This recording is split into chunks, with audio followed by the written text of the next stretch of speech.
Il n'y a pas de développement d'un modèle d'économie de la fonctionnalité sans le développement d'une attention à la ressource que représentent les personnes, au développement de leur capacité à cette attention au monde, à prendre en charge des registres différents de la qualité, de la productivité, de la rentabilité, et à développer leur capacité à être créatifs. Alors, ce que je suis venu chercher dans cette formation sur l'économie de la fonctionnalité et la coopération, c'est d'abord une connaissance de base sur le modèle économique.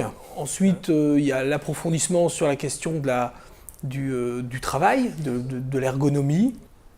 Et surtout, je dirais, pour moi, c'est pour resituer cette démarche dans une démarche de développement durable, puisque j'étais plus familier avec ces questions-là.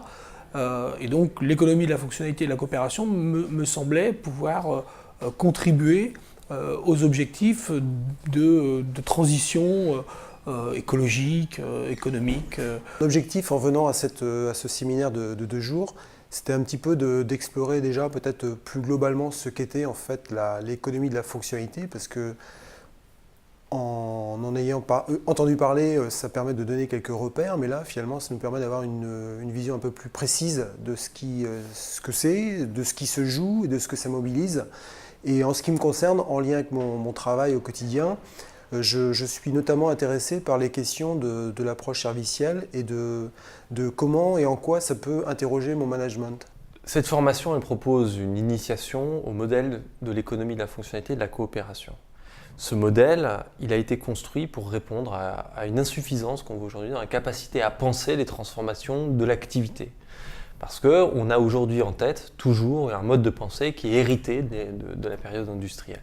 On fait comme si tout pouvait être compté, mesuré, pris comme des choses, alors qu'on est aujourd'hui dans des activités majoritairement dominées par la dimension relationnelle, et donc par une implication des personnes, la mobilisation de ressources qui sont plutôt de l'ordre de l'immatériel, et qui ont cet intérêt d'être compatibles avec le développement durable. Donc tout l'intérêt de cette formation, c'est de donner le regard qui permette de repenser la réalité de l'activité à partir d'un référentiel qui soit compatible avec le développement durable et qui réponde aux impasses du modèle industriel. En fait, quand je suis venue pour cette formation, je pensais trouver des clés sur la coopération entre l'entreprise et son environnement, donc clients, institutions, etc. Et il y a une chose qui m'a vraiment marquée au cours de cette formation, c'est de se dire que il y a énormément de clés du succès qui peuvent se trouver dans l'organisation interne déjà de l'entreprise et dans les relations qu'on a aux autres. L'enjeu du basculement dans l'éco de la fonctionnalité, c'est exactement ça. C'est-à-dire d'être capable d'identifier les besoins des différents acteurs et de construire une synergie, quelque chose qui permette d'articuler ces besoins. C'est là aussi où les enjeux de coopération apparaissent cette fois-ci entre les structures. Durant cette formation, j'ai eu des éléments et une grille de lecture qui me permettent du coup d'aller vers mes interlocuteurs futurs, que ce soit des collectivités territoriales ou des entreprises territoriales.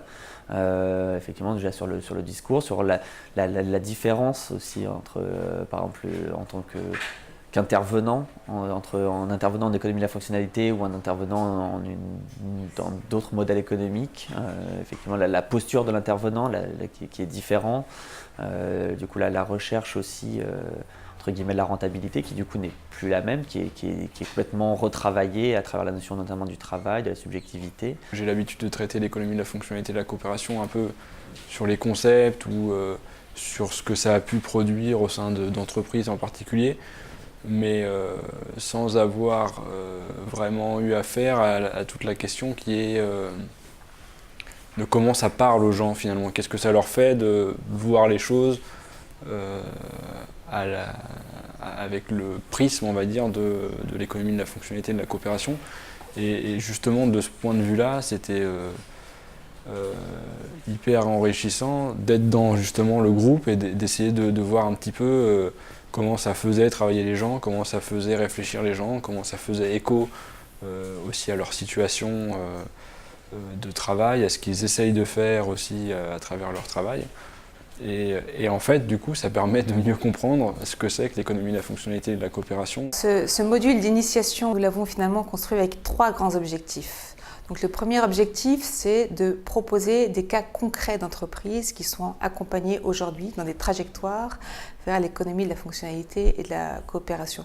Donc ce sont des cas réels qu'on cherche à proposer et à mettre en discussion. Le deuxième objectif, c'est de proposer aux participants de construire progressivement une pensée autour des questions de développement durable, autour des questions de modèle économique, des questions de travail et la manière dont toutes ces questions font lien ensemble. Il ne s'agit pas juste d'arriver avec un discours tout fait, mais de leur permettre aussi petit à petit de pouvoir avoir un regard critique sur les autres modèles, sur la manière dont ce modèle ou pas répond aux exigences de développement durable, etc. Et le troisième point, et c'est très important pour nous, c'est que chacun puisse faire des liens entre son propre travail et les questions que nous abordons. Parce que c'est en faisant des liens entre son travail et les questions de développement durable que le modèle de l'économie de la fonctionnalité et de la coopération peut se mettre en mouvement pour chacun d'entre nous. Je trouve que ce qu'on a vu ce matin sur la dimension importante du travail comme cheminement plutôt que juste le résultat, ça me parle beaucoup parce que déjà j'avais l'impression de le prendre un peu en compte et ça me conforte un peu dans cette voie-là de vraiment valoriser cette partie-là de mon travail qui est dans tout le cheminement de pensée qui est avant d'atteindre le résultat. Pour moi, cette formation, elle est tout à fait pertinente, quel que soit le profil, quel que soit le métier, quelle que soit l'organisation. Ce serait presque un parcours obligé, on va dire, de formation, à la fois pour des managers, mais pour des personnes qui sont amenées aussi à travailler en équipe. En fait, potentiellement, voilà, ce qu'on apprend aussi, c'est que on interagit tous dans notre métier avec les autres, que ce soit en interne ou en externe. On ne travaille jamais seul. Donc les solutions, elles doivent être trouvées ensemble, elles doivent être co-construites.